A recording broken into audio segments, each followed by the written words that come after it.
बिस्मिल्लाहिर्रहमानिर्रहीम। अस्सलाम वालेकुम। फुटबॉलिस्तान इंटरनेशनल नाज़रीन, आपका मेज़बान इसाक बलोच हाज़िर है। आज हम बात करेंगे फुटबॉल फेडरेशन नॉर्मलाइजेशन कमेटी के हवाले से।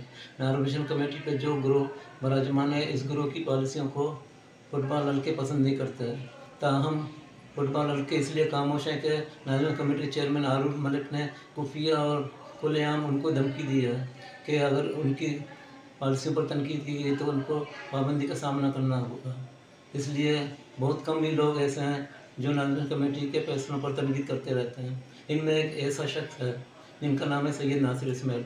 साबिक़ कौमी टीम का head coach Nasir Ismail federation की पॉलिसियों से नाला है और हर बार इस हवाले से आवाज़ बुलंद करते रहते हैं। नासिर इस्माइल ने गुज़श्ता अंडर 16, अंडर 19 और कौमी टीम के ऑफिशियल्स की तैनाती के हवाले से फैसलों को रद्द किया और उस बारे में कहा कि नॉर्मलाइजेशन कमेटी और मुल्क में फुटबॉल के माहौल को ख़राब करना चाहती है और अपने मनपसंद लोगों को यहाँ तैनात किया जा रहा है। इस सिलसिले में चलते हैं नासिर इस्माइल की जानब। जी नासिर इस्माइल। आउज़ु बिल्लाहि मिनश शैतानिर रजीम, बिस्मिल्लाहिर रहमानिर रहीम। बादशाह सलामत, जिनको लोग बादशाह सलामत का खिताब देते हैं, वो हारून मलिक साहब, समझे ना।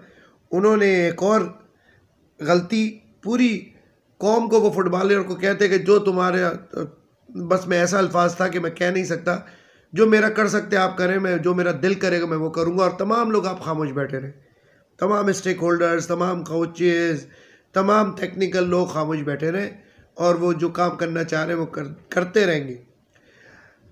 हालिया पिछली दफ़ा आपको याद होगा कि 2 लोगों को पाकिस्तान फ़ुटबॉल फेडरेशन से सिर्फ इसलिए फ़ारिग किया गया कि वो GSV, जो GSV है, ग्लोबल सॉकर वेंचर्स, जो Pakistan football federation normalization committee के अगेंस्ट जो पिछली हुकूमत थी उनके साथ मिलकर काम कर रही थी, तो उन्होंने उन 2 लोगों को फ़ारिग किया। एक वलीद जावेद फ़ारिग किया उन्होंने कि वो नेशनल वीमेन टीम के साथ ऐसे असिस्टेंट कोच लगे हुए थे, और एक अरबाब नाम के बच्चा था जिसको उन्होंने ग्लोबल के साथ फ़ारिग किया कि ये ग्लोबल के साथ इनके अटैचमेंट है। और आज अभी लेटेस्ट न्यूज़ ये है कि अब वलीद जावेद को दोबारा ऑन बोर्ड कर दिया गया। पिछली दफ़ा वो थे असिस्टेंट कोच। अभी लेटेस्ट इत्तला के मुताबिक, लेकिन उनके लिए 2 चीज़ें मेरे पास इंफॉर्मेशन है कि एक, उनको असिस्टेंट कोच लगाया गया नेशनल अंडर 23 के साथ, और दूसरी ये है कि उनको फिज़िकल ट्रेनर लगाया गया। मतलब दोनों ही वायलेशन है, ठीक है।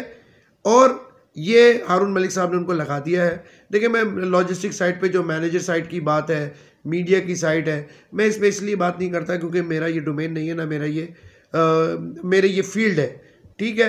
मैनेजर आपके सामने, जाफ़र का वाक़या कल पूरा है, वो उसको रिपीट करने की ज़रूरत नहीं है। तो अब वलीद जावेद साहब एज ए फिज़िकल ट्रेनर या असिस्टेंट कोच की हैसियत से अंडर 23 के साथ जा रहे हैं, और अगर वो फिज़िकल ट्रेनर जा रहे हैं तो वो फिर विमेन टीम के साथ ऐसे असिस्टेंट कोच क्यों थे, ठीक है। और अगर यहाँ पे असिस्टेंट कोच जा रहे हैं तो फिर वो फिज़िकल ट्रेनर पूरे तरीके से क्यों टीम के साथ नहीं थे। तो ये वो बात थी कि जो मैं चाहता था कि आपके साथ शेयर करूं। और अब हमारी बेस्ट विशेज़ है कि अंडर 23 जाए और अच्छा परफॉर्म करके आए, लेकिन ये करंट वायलेशन आपके सामने, अब इसका फ़ैसला आप लोग करें। थैंक यू, अस्सलाम वालेकुम।